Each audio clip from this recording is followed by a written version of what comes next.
If you're suffering with mental instability or mental illness, people think you're making it up, or it's a showcase of your weakness, or it's something that you brought upon yourself when that's not the truth.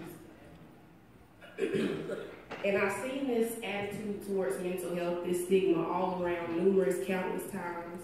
But personally, I feel as though I've seen it most prevalently in the African American community, particularly the faith-based community. And research shows that 1 in 5 Americans, so if I were to count 1, 2, 3, 4, 5, 1, 2, 3, 4, 5, at least one of us is suffering with some sort of mental illness or mental instability, no matter our age, no matter our race, no matter our beliefs, we can suffer. Amen. And research also says that African Americans are 20% more likely to have serious psychological distress than our Caucasian counterparts. So race doesn't play a factor all the time, but sometimes it does. And for that to be a stigma or a statistic for our community, that voices that we need to stress the importance of mental health. Pastor often emphasizes that our God isn't a one-dimensional God. He's not just worried about our spirituality, he's worried about our physical and our mental health as well.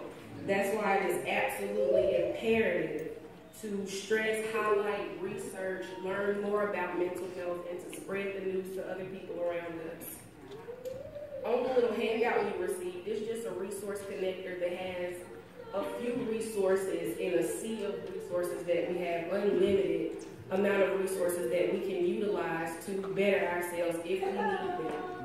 And on it, it says, it has Psalms 34, 17 through 20, which says, when the righteous cry for help, the Lord hears them and delivers them out of all of their troubles. The Lord is near to the brokenhearted and saves the crushed in spirit. Many are the afflictions of the righteous, but the Lord delivers them out of them all.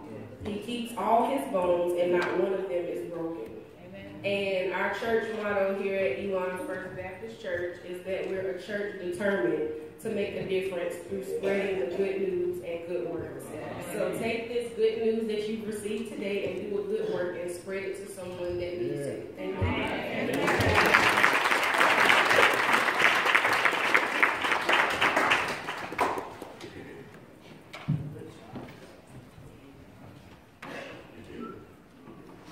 I want to speak briefly on the importance of mental health as it relates to our children.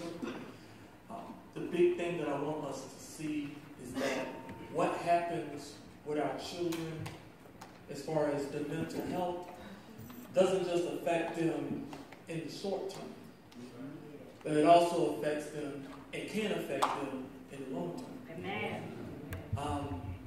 And the evidence of this is that there are many adults who are walking around in our society, maybe in our community, maybe even in our church, who've dealt with something within their childhood that they still have not recovered from. And so as a church and as a community, we must do everything we can to speak to the mental health of our children. Children go through some of the same issues that adults go through. Abuse. Some of the things that the Center for Disease Control and Prevention talks about as it relates to factors that can influence children's mental health includes poverty, lack of medical home, neighborhood concerns, some people who are in unsafe communities that can affect their mental state. If their parents have had mental health issues or struggle with mental health issues, and then if there's other issues that are going on in the home. And so one of the things that I believe church must continue to do is to create an open space for children to be real about what they're going through. Because if they cannot speak about it in here, they're going to speak about it somewhere else. And the church, and this is just a whole, not just for children's mental health, but mental health as a whole, we must get away from this idea of coming in here and faking it. People are dealing with real life issues. And there needs to be a place where people can talk it out. One of the reasons why some kids commit suicide and teenagers commit suicide because they don't have anybody to talk to. They don't have anybody that they can trust. And trust is a serious issue when it comes to mental health. What I would challenge our church to do today is, particularly within our youth ministry, our youth Bible study, any dimension that deals with our youth, to have an open space, a safe space where children can be counseled, can be mentored. We have our male course. We have young men who come in here who have difficulties. Our men, we have to mentor our young men. Our women have to mentor the girls. Because life out here is a struggle. Amen. You only get to be a child once. So let's do what we can to create open space and help people and help our children deal with the issues that they're facing. Amen.